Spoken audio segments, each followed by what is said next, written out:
please welcome me in joining our opening keynote speaker, Zac Williamson, CEO of Aztec.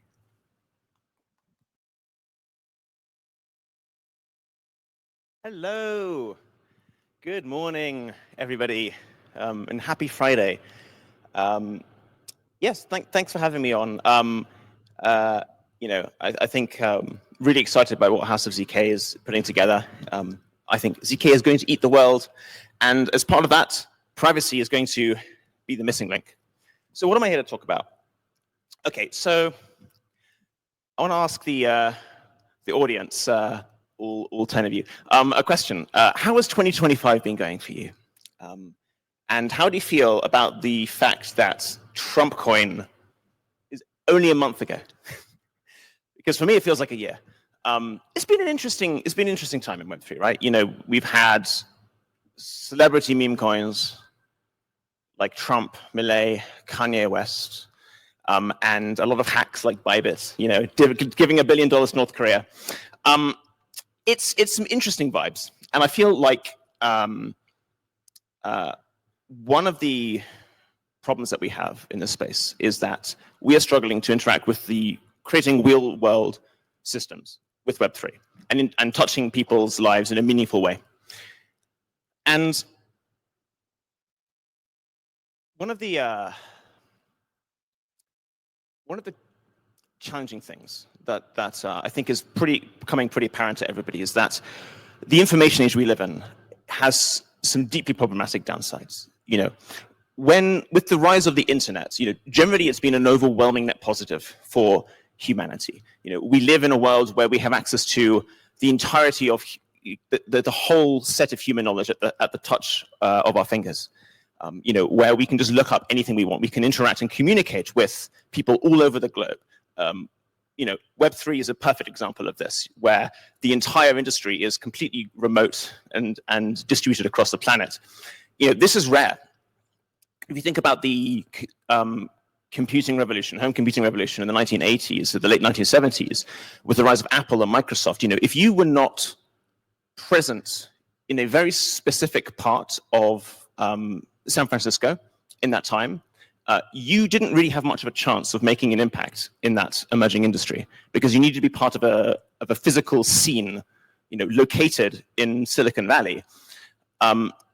And things like the internet have really exploded that, so that we can create these subcultures, these scenes that are not geographically located. They exist in the space of ideas online. However, that's the positives. The negatives of that, the monetization models of the internet are deeply toxic. It is all entirely advertising revenue based, which means that you as a person, you're not a customer, you're a product. You know, I think it's very telling that in these industries, you know, we don't talk about customers, we talk about users, because they're not really customers. They are the product that are being sold to advertisers. You know, we are basically livestock on the information superhighway, being milked for our data. You are the sum of your monetizable data and nothing more. And it means that the products and services we're interacting with have perverse incentives that is driving a lot of tension and discord in this world. And in order to re-establish that foundation of trust between us, we need new information networks. We need networks like blockchain. We need them to make them real. And this is where privacy comes in. Why does privacy matter? So at a fundamental level, well, no, at a high level, sorry. What do I mean by privacy technology? Because privacy is a very nebulous word. It's being able to prove statements that are derived from hidden information. Things like, you know, I possess a UK passport. Here's a digital signature from it, but I'm not going to disclose my name or my age. It's about information asymmetries. Information asymmetries are good. They're necessary. They're what really make us human. I'll give an example. You know, voting is an information asymmetry. You know how you voted, nobody else does. The enforced transparency of blockchain is a deeply problematic precedent that is limiting us, limiting the space and what we can actually build. Privacy technology enables identity technology. It enables attestations. It means that you can bridge information from Web 2 into Web 3 or from the real world into Web 3. And effectively, it allows us to build trust infrastructure. So I don't really like this idea of trustlessness that is canonical within this industry.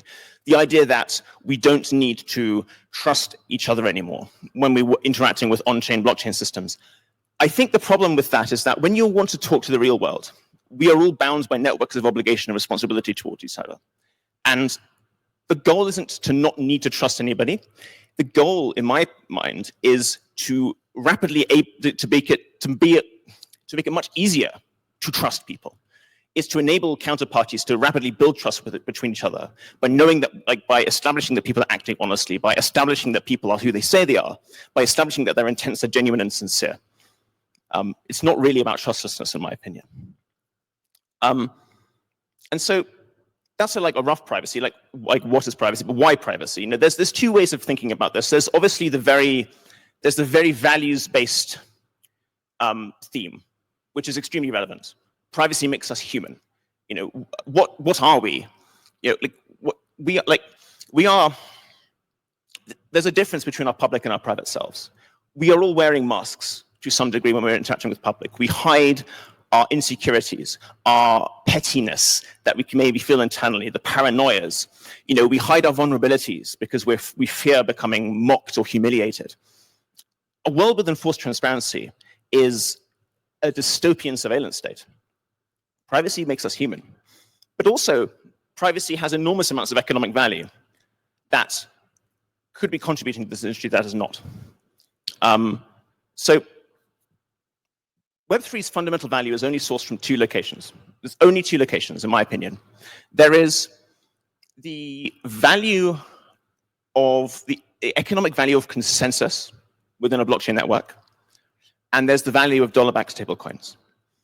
By consensus, I basically mean the things like the price of Ethereum or the price of Bitcoin. How much are people willing to pay to get a transaction on chain because they value having a trustless record of events by that amount of money?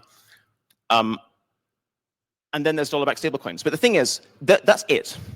If the price of Ethereum went to zero, the price of every single token on Ethereum would go to zero except USDC and probably USDT. And I think this basic fact creates problems that this whole industry is not really thinking about or considering. Because if we think about the original ideas and aspirations of Bitcoin and Ethereum, it was not to create these isolated, synthetic currency that people can play with. It was to replace money. It was to allow individuals to control their own finances and interact with each other and coordinate with each other on how to deploy their assets without requiring the need of large institutions or governments where you have to trust them despite the fact that their incentives are not aligned with yours. So, obviously there's a lot of money in blockchain, and I'm very grateful for that. But the goal was to replace the world's financial system. And if you consider the revenue universe of global finance compared to the revenue universe of blockchain, right, the two do not compare. And the problem is Web3 cannot touch the real world. It cannot pierce this bubble that we've built up around ourselves to interact with real world products and systems and people and entities. And so how do we pierce this Web3 bubble? This is, I've been saying this for 7 years. So people probably might have heard this from me before. I've been a bit of a broken record, but I think there are three fundamental attributes that are required. We need to be able to interface with Web2 systems from Web3 without intermediaries. We need to be able to move data from Web2 into Web3 and establish provenance over that data. So things like, I received an email from a company which proves I have an account, or I have a passport signature, so I'm a citizen of a certain country, or I have a social media account with over 1,000 followers, so I'm probably not a bot. Being able to prove that data provenance is essential for getting Web3 to actually talk to things outside of the synthetic asset bubble. There's also another example which I think is something I'm obsessed with, which I want to solve with Aztec, is account abstraction using Web2 auth. Instead of having public-private key pairs, if you have a hot wallet, sign in with Google or iCloud or Apple. Well, Apple is iCloud. Or OAuth or WebAuth, basically using existing Web2 systems to access your Web3 account via account abstraction. But for this, you need privacy, because without privacy, that means every Web3 transaction you do is linked to a specific Google ID or Apple ID, and you're doxing yourself. And if you can interface with Web 2 systems seamlessly in the real world, you can start to link cryptocurrency accounts to real-world identities without splashing that information on chain unencrypted. You can link your personal data to your Web3 account. And what do I mean by this? I mean, instead of me being OXFFA3382 or, like I love zk.eth, I can go on chain and I can interact with a smart contract and I can effectively say the following. My name is Zachary James Williamson. I am a citizen of the United Kingdom. I live in London. I'm 36 years old. And a smart contract can act on that information and trust that it's correct, know that it's correct. This is foundational for building real-world systems that talk to real-world assets and real-world organizations. And we don't have it right now. And that's a huge problem. And once you can unlock identity, you can start to build decentralized apps which interface with the real world and interface with real-world systems that require some level of compliance, that need to know who you are, so they can distinguish between good and bad actors. And once you have those techniques, once you have those technologies, then you can start to meaningfully establish digital sovereignty. Then you can start to meaningfully build precedents that digital ownership on-chain implies a legal claim to property in the real world, a legal claim to assets in the real world, a legal claim to ideas, intellectual property, information from the real world that real-world systems can accept. So to give an example of this, I think that it is inevitable eventually, once governments wake up to the benefits of Web3, that decentralized autonomous organizations are going to be considered legal persons. What do I mean by that? I mean that, so in my country, the UK, a legal person is one of two things. It's a limited liability corporation or a human being. They can sign contracts, they can own assets, they can enter into agreements with counterparties, they can sue people, and they can be sued. DAOs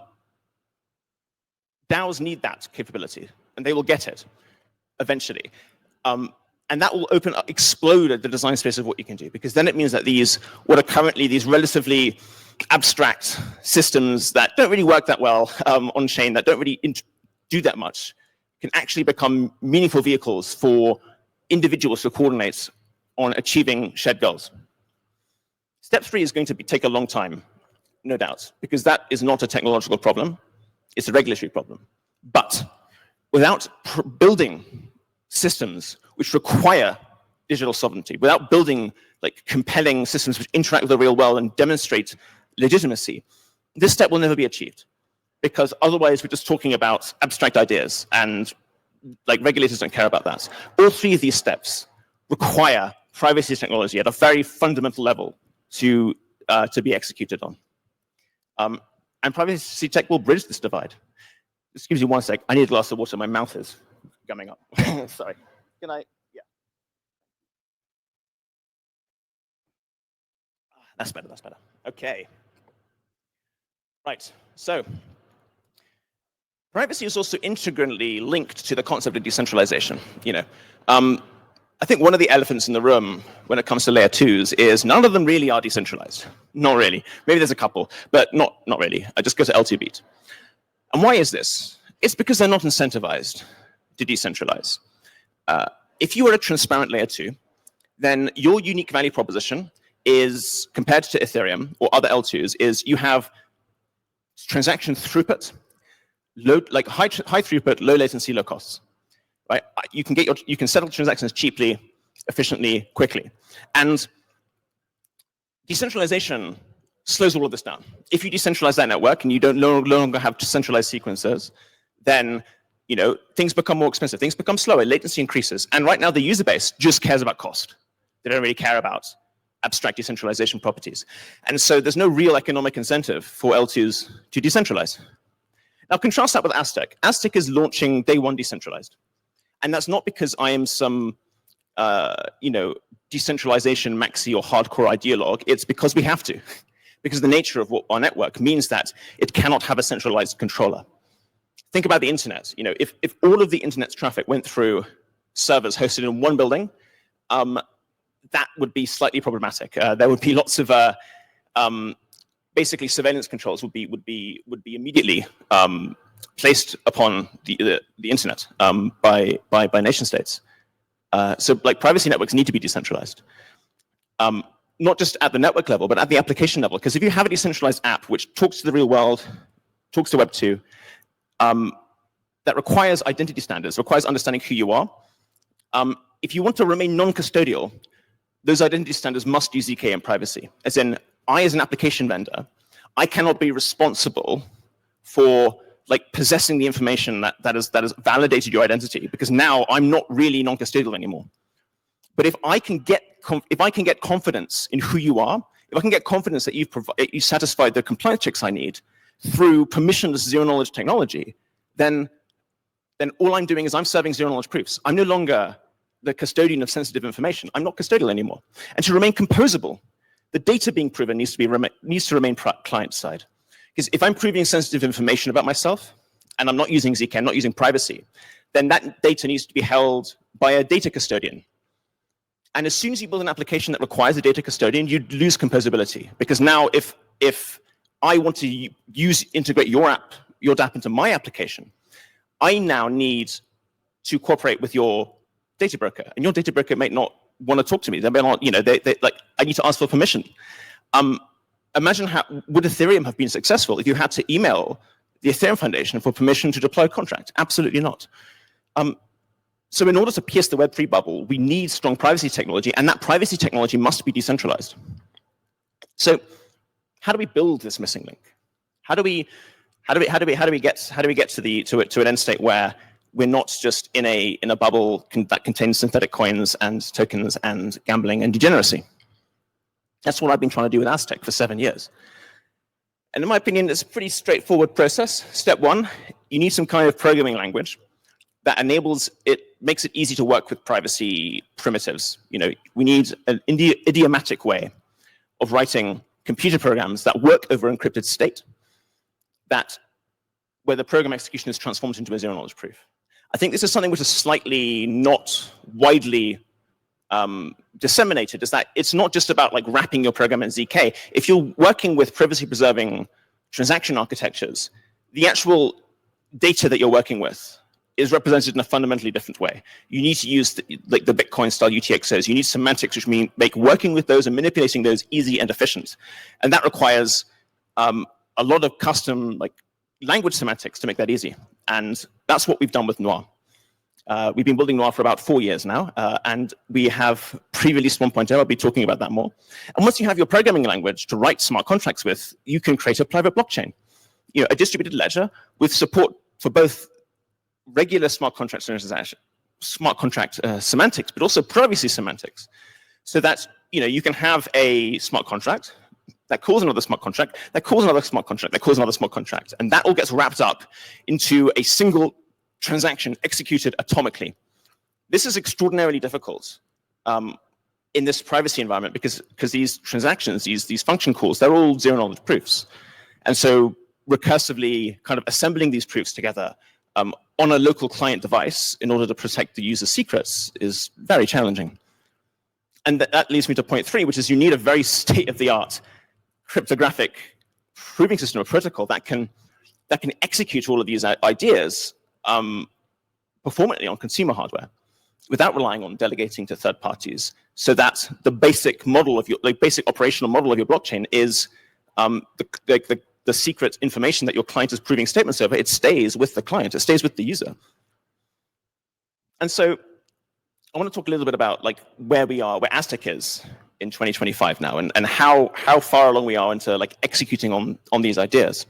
So Noir is a feature-rich Rust-like programming language for ZK. We have fast client-side proof generation for phones and web browsers. So Noir is the synthesis of something that I've been obsessing over for 7 years, which is fast client-side proving. It uses a very intense stack of multiple cryptographic protocols to execute on this. And so we can do things like prove, I believe the latest is you can do things like prove ZK email, so prove you've received an email from somebody. You can do that in 5 seconds on a phone, I believe.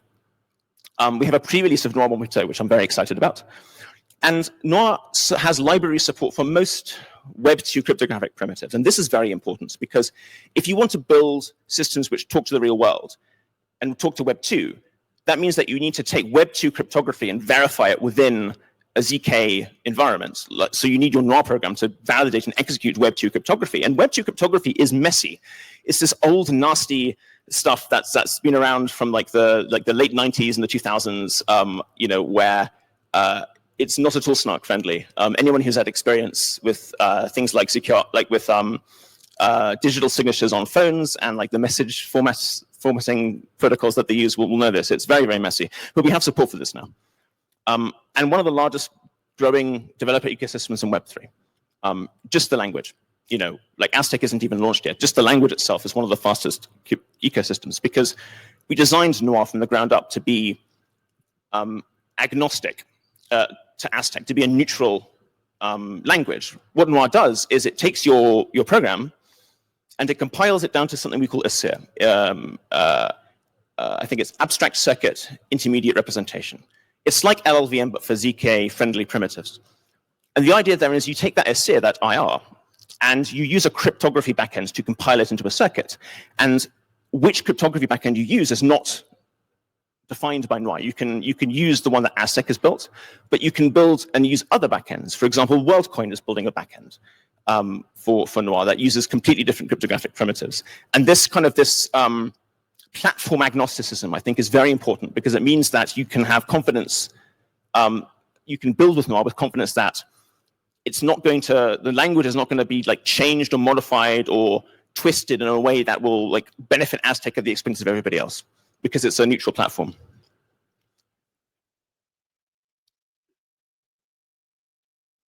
And with Noir, you can enable, in Aztec, you can enable composable privacy. So composable privacy, I think, is a fundamental primitive required to make privacy technology mainstream. And what do I mean by composable? So in this context, so let's say you want to create a dApp which has some kind of privacy preserving properties. Now, you can write your privacy components in a language like Noir or a language like Circom, compile it to a ZK circuit, generate proofs, and then verify those proofs on any L1 or L2, more or less. But if you do that, then what you've done is you've added in a lot of very custom technology into your application stack. That if I now, as another application developer, if I want to now incorporate your dApp into my dApp, I need to take all of your downstream ZK tech, the circuits, the ZK verifiers, and I need to incorporate that into my technology stack. And this creates an enormous level of complexity overhead. Because if we want privacy to become normalized and standardized within a lot of different smart contract ecosystems, then that means integrating a lot of custom ZK logic, not just in your on-chain smart contract systems, but the off-chain software used to generate those transactions and those proofs becomes a disorganized mess. What we want is composability the way that Ethereum does it, where you write your smart contracts, it spits out an ABI, you consume the ABI in your wallet, and you can just generate transactions, right? You don't need a ton of like complicated downstream technology to make it all happen. And that's what we're doing with Aztec, because we've built in privacy and the concept of these privacy preserving ZK stocks directly into the protocol. It means that if you compile an Aztec smart contract with Noir, well, what does it do? It spits out an ABI. That ABI gets consumed by the Aztec node, and it can be used just to generate transactions. There's no additional complexities required. And private composability needs to be unlocked for apps to leverage privacy at scale. I need to be able to write a smart contract that has privacy-preserving properties that can call another smart contract that has privacy-preserving properties that's written by a completely different person. And it needs to be permissionless. I can just use it as is. That's the goal for Aztec. So Noir is being used to build the future of Web3 today, genuinely. The amount of developer enthusiasm we've had for Noir has been very validating, very affirmative. And I want to give some examples. So 3 weeks ago, we held a little hacker house in London, and one of the teams there did trustless peer-to-peer on and offboarding using the open banking API.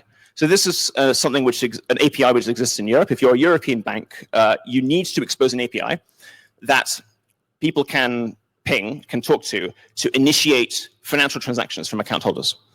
Obviously, there's compliance requirements, and there's other terms and conditions, but fundamentally it's a relatively open API that can just be used to initiate transactions. And the nice thing about it is that if you use it, the responses you get back from the bank are signed, which means you can put them in a ZK circuit and verify them. And you can use that to create a permissionless peer-to-peer on and offboarding where, say, I want US dollars, you want USDC, and we can, through an interactive protocol, we can basically make that an atomic transaction where you escrow USDC and effectively say, I will give this USDC to Zac if Zac provides a open banking response showing that I've received $10. And the thing about this is this was a hacker house, right? And they had a working demo at the end of it, an actual working demo. It was mind-blowing. We have bank-grade private security tokens being built tomorrow. We have passport-grade on-chain credentials with ZK Passport. You can prove like where you're from on-chain at the highest security levels. Anonymous social media like Anoncast, where you can post on Farcaster and Twitter anonymously. That was built with Noir on a weekend. Trustless proofs of email with ZK Email. You can prove email provenance. And then privacy-preserving wallets built on the Aztec network and the seeds of real debanks. Like, this is the thing that we want to enable with the Aztec network. On-chain decentralized applications that provide real financial services, not just for synthetic tokens, but for actual proper assets. We're not there yet, obviously, but that's the direction we're going. So when it comes to the roadmap, that's where we are. We are, strangely enough, we are on target in our roadmap, which is rare for Web3. When I gave this talk 3 months ago, the little "we are here" bubble was further to the left. I've moved it further to the right. We're on track. So we're close to an audit. We're basically in the process of audit freezing, performing internal security reviews, external security reviews, and then once that's done, we will do the full production release of Noir 1.0. So if you want to get involved with Noir, if you feel like scanning a QR code from a presentation, I know it's pretty rare, but this is how to learn more. And so I want to use the last few minutes to talk about Aztec, the network, where we are in 2025, and how far we are, how close we are to deploying this thing and meaningfully piercing the Web3 bubble. So Aztec, the company, has been around for 7 years. And we've released multiple products over that time frame because we've always had this goal of programmable, privacy-preserving smart contracts. But the technology has not really been there. And so both us and the community, we've been pushing the state of the art constantly over 7 years. And during that time, we've always been deploying useful products and applications using what the state of the art is at the time. So we had Aztec 1.0, which was a basic shielded transaction protocol. We had Aztec 2, which was the world's first private transaction rollup.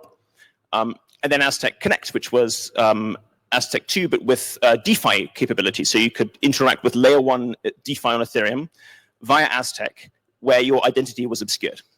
Basically, Aztec was acting on your behalf as a proxy. So we had to kill those projects to focus our limited resources on building the full real deal, but we started building it 2 years ago. And our public testnet is imminent. We are currently performing internal shakedowns of it just to validate its stability. But we're very, very close to launching our testnet. It'll be fully decentralized, fully operational. And yeah, you'll be able to create feature-rich end-to-end encrypted blockchain transactions. Right now, in one of our last engineering offsites, we did an end-to-end private transfer transaction on Aztec in browser. It took under 20 seconds, that's kind of the performance ceiling floor. Basically, there's a lot more work we can do on that. But already, even at this very early stage, it's orders of magnitude better than what's come before. And we want to reduce that down to 10 seconds and 5 seconds, and then eventually get to Web 2 UX. And yeah, you can use Aztec on most phones and laptops to create end-to-end transactions. So this is our roadmap. Can't really see it at that resolution. It's pretty complicated. We update this pretty much in real time. All of the various verticals we need to execute on to get this thing working. We are very close now. You can go to our website, Aztec, Aztec.network to see this in more full detail. And so I just want to end by saying, I know that the vibe of Web3 right now is a little bit stagnant. There's been a lot of bad things happening recently with all the meme coins, but Ethereum is going to be cypherpunk again.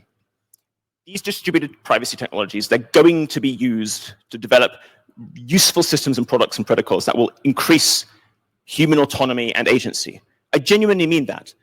Allowing individuals to more efficiently and easily spend their own money, deploy their own resources, coordinate more effectively without having to rely on middlemen. We're building human-centric networks. We're not building these weird agentic AI networks where the value of a human being is reduced to just the amount of training data that can be harvested. The asset network is not some lightning fast automated magic network. It's going to be slow because it's built around humans and doing interactions at human timescales, where humans are their own agents and they own their own data. Where the data stays client side and you are not harvested for your information like a piece of livestock, and that we can distinguish our actions and the stories that we generate and the achievements that we create. We can distinguish them from the absolute noise that is prevalent on the internet today, where it's almost impossible to determine what's real and not anymore. That's what's going to be achieved, and yeah, I'm very bullish for the future. Thanks for listening.